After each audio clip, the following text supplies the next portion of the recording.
Honda Civic, révision constructeur, et puis on va pour un bruit que la cliente nous a indiqué, une très bonne cliente d'ailleurs, réaliser le graissage. C'est fait des petits cylindres blocs là de barres stabilisatrices, comme on peut le constater.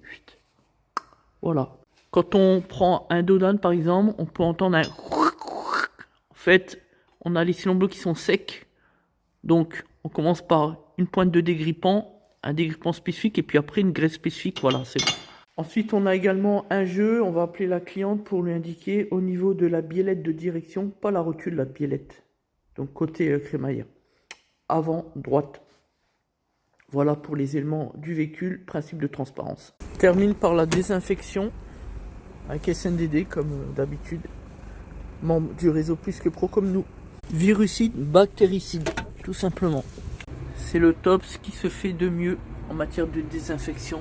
Norme EN 17272. Des chiffres, des résultats. Il y a un quart d'heure, un client sur une Ford Fusion, diagnostic, défaut 0102P. Court-circuit alimentation début mètre. On ouvre le capot, on regarde. Il manquait 3 fils totalement coupés, déchirés, on appelle ça comme on veut. Résultat, réfection de faisceau. Sur connecteur, impossible. Donc deuxième élément, on a envoyé le client récupérer une pièce d'occasion sur le principe d'économie circulaire qu'on pourra lui poser. Vu que les fils sont coupés à ras du connecteur, c'est juste impossible de pouvoir en faire la réfection. Voilà. Autre diagnostic, juste avant, c'était une Citroën C3 A51, modèle 2010 à 2017, plus spécifiquement un modèle 2011. Diagnostic amateur réalisé par le client, ce qui nous a empêché justement de réaliser le diagnostic, puisqu'on n'avait aucune info en mesure, en lecture défaut. Et la mesure paramètre ne nous permettait pas d'être suffisamment précis pour comprendre l'anomalie.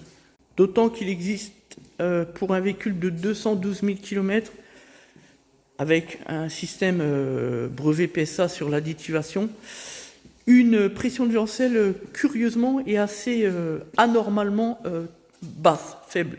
Tout ça implique de retrouver un véhicule avec l'anomalie enregistrée en soft. Et pour ça, c'est ce qu'on a expliqué à la cliente, accompagnée j'imagine de son père, même si on laisse au conditionnel, peu importe. On lui a dit de rouler jusqu'à ce que l'anomalie revienne au moins une fois, le fameux message risque de colmatage FAP, parce que là on n'avait rien. Et à ce moment-là, on lui a dit surtout ne touchez à rien, ne mettez pas l'outil diagnostic, etc. Rien du tout, vous venez au garage et on fait le point. Voilà, encore une fois, les bricoleurs du dimanche, qui pensent tout savoir, mais à la fin ils font que la merde et surtout ils nous empêchent de faire notre travail.